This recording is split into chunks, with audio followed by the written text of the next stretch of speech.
انا قلت لك 100 مره الصفقه دي لازم تتم، الصفقه دي لو ما تمتش انا هخرب الدنيا في الشركه. الصفقه دي هتخرب البورصه، لازم تتم. مالك يا شريف؟ اهدى لما تلاقيني بتكلم في مال واعمال، اهدى. بيزنس شغل عمل، امال هفضل عواطل زيكم كده؟ اقفل، ده انتوا تعروا. البيزنس الشغل واخد كل ايام ووقت الشغل. ابو سعيد انتوا هتفضلوا عواطليه كده لحد امتى يا شباب؟ ان فضلت قاعد في القهوه هنا مش هتعمل حاجه في حياتك. اعمل فلوس زي ميك ماني. الوقت يا اخوانا كالسيف ان لم تقطعه مرعى. يا اسطى انت قايل المثل غلط اصلا. اهو ده مثال للفشل، ده ساب كل الميك ماني اللي قلته ومسك في المثل. بيل جيتس المقوله ان لم تتحرك من مكانك سوف لن تعمل حاجه في حياتك. بيل جيتس قال كده؟ ايوه قال كده، اسمع مني.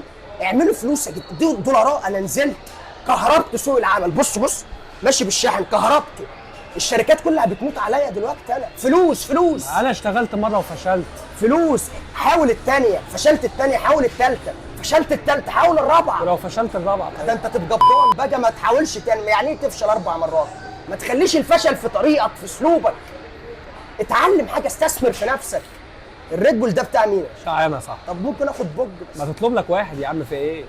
ما انا بستثمر فلوس. ما ده غلط، ده فهمني غلط ان انا مش معايا فلوس، بس انا بستثمر فلوسي. الريد بول ده بكام؟ ب 40 على 40 كام؟ 80 على 80 كام؟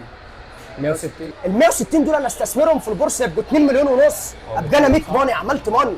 بيل جيتس بيقول يا عبده طول ما انت ماشي صح هتعمل ماني زي البحر.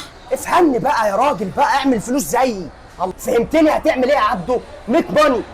ميك ماني. قوم يابا امشي يابا. اقوم ليه طيب؟ لا قوم امشي. طب في ايه؟ قوم امشي يابا. ميك ماني انت معاك فلوس تحاسب.